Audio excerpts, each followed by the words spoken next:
गाय ने कहा कि जब तक मेरे गोपाल थे तब तक लोग मुझे पालते थे, आज मेरे गोपाल चले गए हैं तो लोग मुझे पालना बंद कर दिए, लोग मुझे पालते नहीं। आज किसी के द्वार पर पहुंच जाऊं लोग मुझे, पहले मेरे लिए भी 2 रोटियां निकाल देते थे। भैया निकालते थे कि नहीं? सासू माँ कहती थी बहू कुछ याद रखना या ना रखना, पर पहली रोटी किसकी निकालना है? पहली रोटी गाय की निकालना है और आखिरी रोटी कुत्ते की निकालना है। पर आज हमारी मैयाएं नहीं निकालती। पहली रोटी किसको खिला देती? गाय की जगह पति को।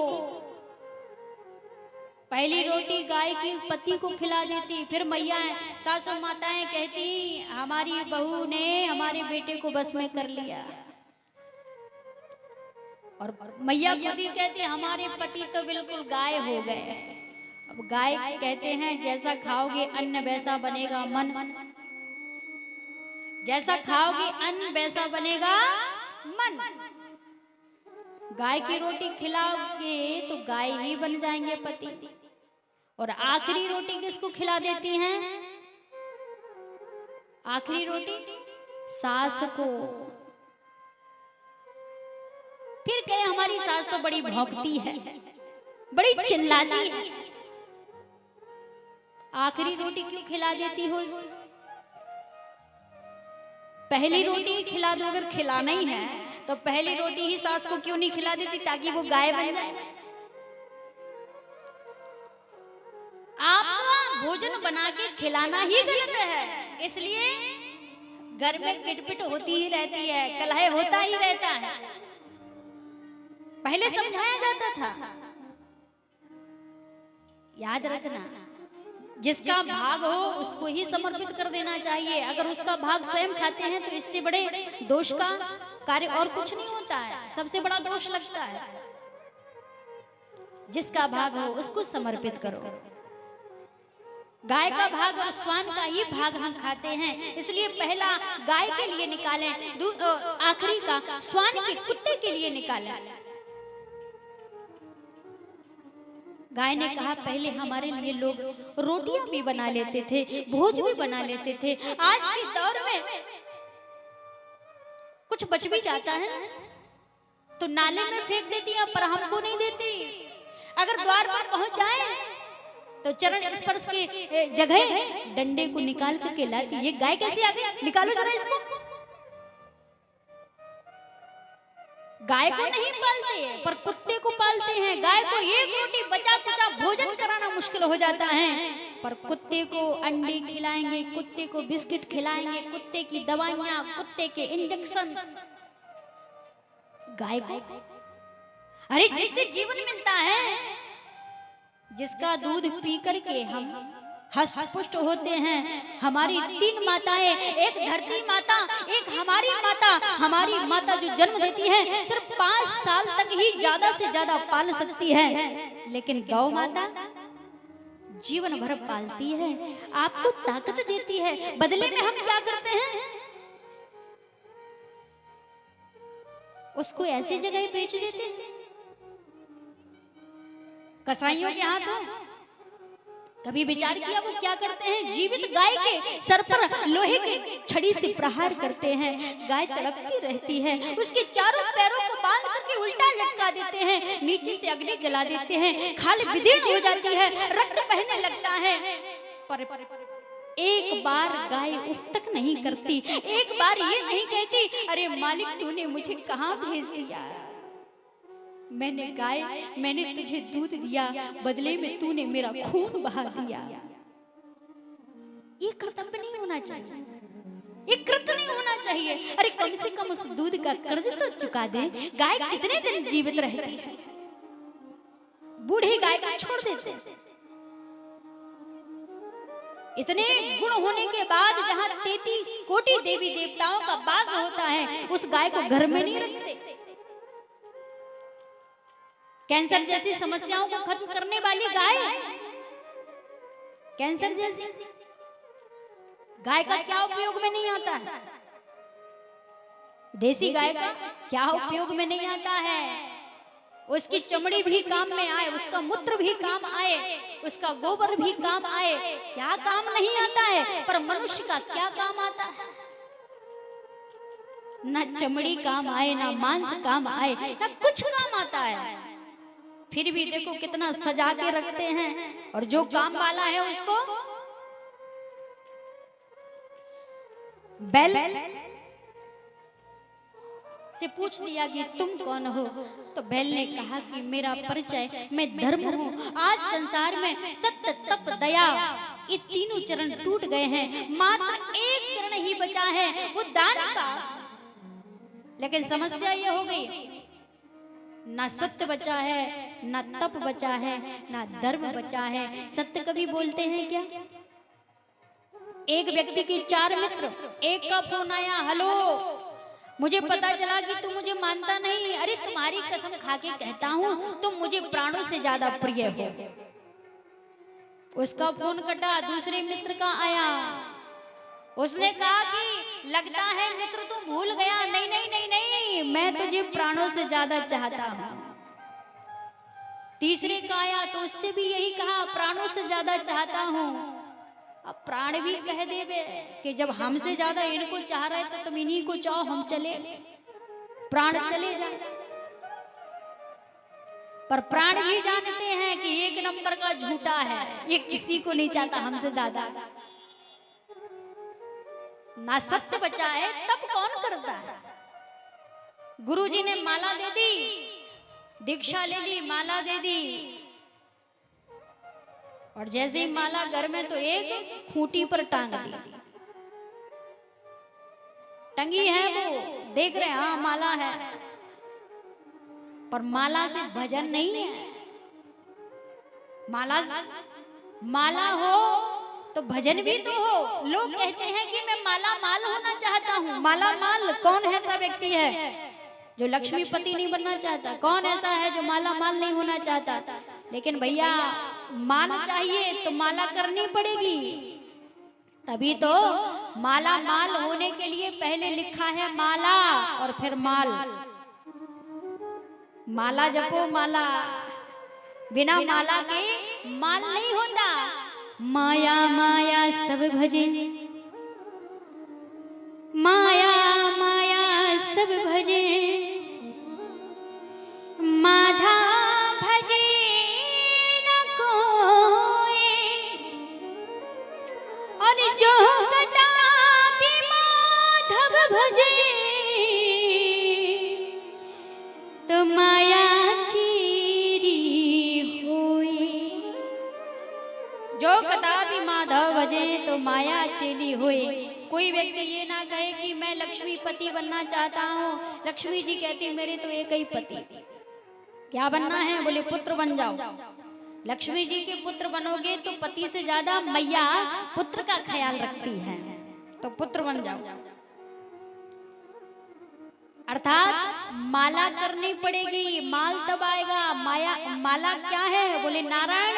माल क्या है? बोले लक्ष्मी। माला पकड़ लो, अर्थात नारायण को पकड़ लो। पति आएंगे तो पत्नी तो अपने आप आ जाएगी। बड़ी सुंदर बात। पर दान की बड़ी महिमा। बोले दान ही एकमात्र है, पर दान की भी क्या कंजूसी बहुत हो गई। छोटे छोटे लोगों के यहाँ अगर जाओ,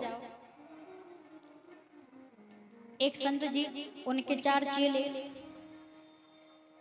निमंत्रण हुआ एक जन के घर, थोड़ा सा गरीब थे, निमंत्रण हुआ। और जो निमंत्रण हुआ तो दक्षिणा दी। भोजन पाने के बाद हाथ में 50-50 रुपए रख दिए।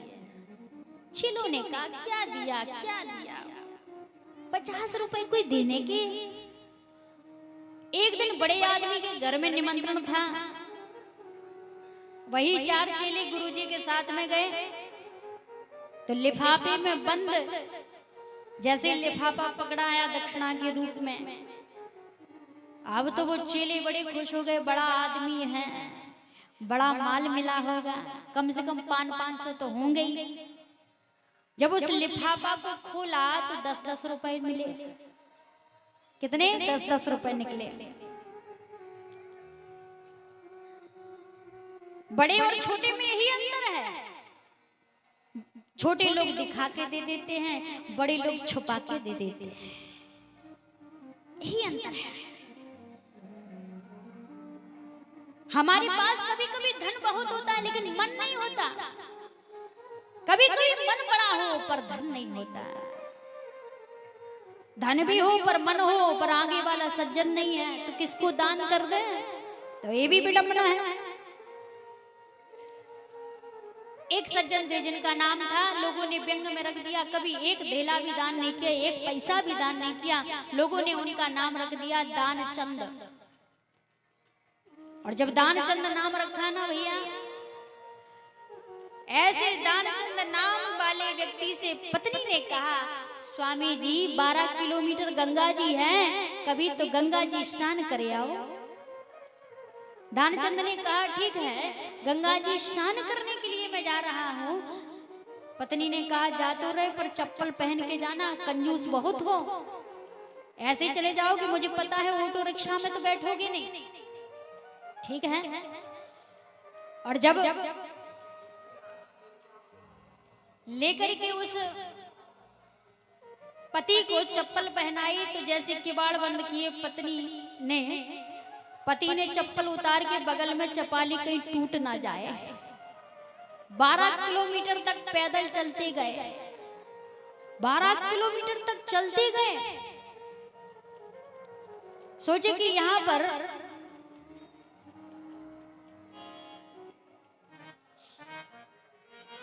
बारह किलोमीटर तक चलते गए पैदल, सोचा कि यहां पर आया हूं तो ऐसे घाट पर जाऊंगा कि 1 रुपया ना लगे, पंडा ना मिले। यहाँ पे स्नान करूंगा तो स्वाभाविक है पंडा आ जाएगा, तो कौन सा घाट देखूं? ऐसा घाट देखा जो कभी नहीं भरता, खाली रहता, कभी कभी भरता है। कौन सा घाट? बोले मुर्दा घाट। मुर्दा घाट पे पहुंच गए। अब भैया मुर्दा घाट, भगवान बोले ऐसा बड़ा कंजूस आज तक नहीं देखा मैंने, जो मुर्दा घाट पे जिंदा आ गया। उसने अगल बगल देखा कोई पंडा नहीं है, जाकर के कपड़े उतार करके जैसे ही स्नान करने के लिए गया, यमुना जी में डुबकी मारी। भगवान बोले, भगवान तो बड़े कौतुकी, भगवान बोले चलो इसका परीक्षण करूं। जैसे यमुना जी में डुबकी मारी, गंगा जी में डुबकी मारी, वैसे बाहर निकले। भगवान ने पंडित के रूप में कहना शुरू कर दिया, यजमान की जय हो, यजमान की जय हो, यजमान की जय हो। दानचंद बोला तुम कौन हो? बोले तुम कौन हो? मैं इस घाट का पंडा हूँ। तो यहाँ क्या कर रहे हो? बोले मैं तो यहीं रहता हूँ। क्या खाते हो? बोले क्या खाते? कोई अपने घर की सीट खाली करता है तो मुर्दा घाट भरता है, और जब मुर्दा घाट भरे तो हमारा पेट भी 1 साल के लिए भर जावे। अब दानचंद घबराया, एक धेला के चक्कर में मैं यहाँ आया और यहाँ तो 1 साल की व्यवस्था करनी पड़ेगी इस पंडा को। बोले सुनो मैं 1 रुपया नहीं दूंगा, 1 धेला भी नहीं दूंगा। अरे बोले देना तो पड़ेगा, चाहे उधारी में लिखवाओ। दानचंद बोला हाँ ये बढ़िया है। बोले लिख लो। डायरी निकाल करके भगवान ने तुरंत 1 धेला उधारी में लिख लिया। दानचंद ने कहा जब आएगा तो बहाना बना दूंगा मैं। और भगवान तो बड़ा कौतुकी, भगवान ने सोचा कि बाद में कहा जाऊंगा, मैं तो अभी जाऊंगा इसके साथ में। जैसे धीरे धीरे गया, 4 पाई पर घर पे जाकर पड़ा ही था, इतने में भगवान ने कुंडी बजा दी और तुरंत बोले यजमान की जय हो, यजमान की जय हो। दानचंद बोला देखो जरा द्वार पर कोई आया है। पत्नी दौड़ी दौड़ी गई, महाराज आप कौन है? बोले यहाँ दानचंद रहता है। बोले हाँ हमारी वो पति है। पति है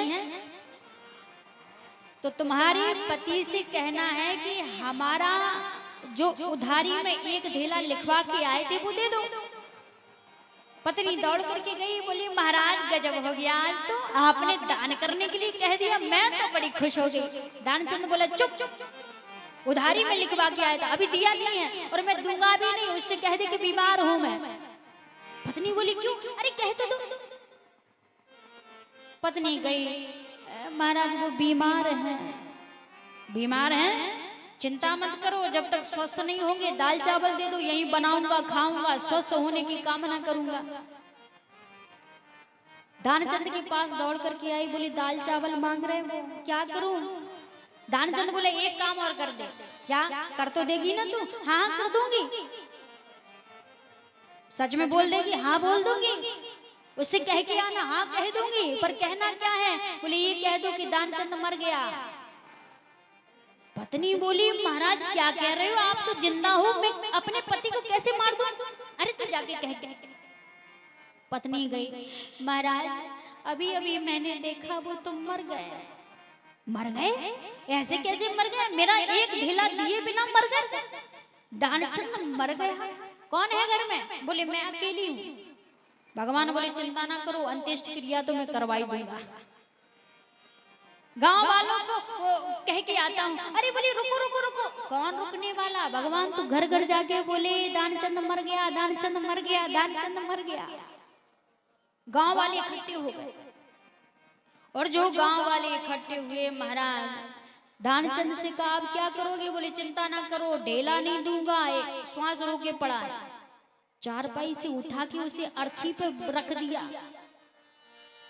भगवान बोले बड़ा विचित्र कंजूस है, हिले ना डुले, मटके ना सटके, अर्थी पे बांधा बंध गया, लेकिन एक ढेला देने के लिए तैयार नहीं है। पत्नी रोए, महाराज वो मरे नहीं है। गांव वालों से कहा बहन वो मरे नहीं है। बोले जाने वाला तो गया, अब नहीं है। पत्नी तो सच कहे बेचारी की कौन सुने। कंधे पर रख लिया, एक जिंदा को लेके जा रहे और राम नाम सत्य कह रहे। भगवान बोले देखो भाई, हमारे वजह से कंधे पे भी चढ़ने के लिए तैयार है, लेकिन एक बार भी मेरा एक ढेला नहीं देगा। भगवान बोले ऐसा विचित्र कंजूस तो आज तक नहीं देखा। जब उसको अर्थी से उतार करके चिता पर लिटाया, तब भी महाराज हिले डुले नहीं। भगवान बोले कहीं जल ना जाए सच में। भगवान बोले सुनो, मेरा चेला था, मैं इसका पंडा हूँ और इसके कान में कुछ कहूंगा। गांव वालों ने कहा कहो।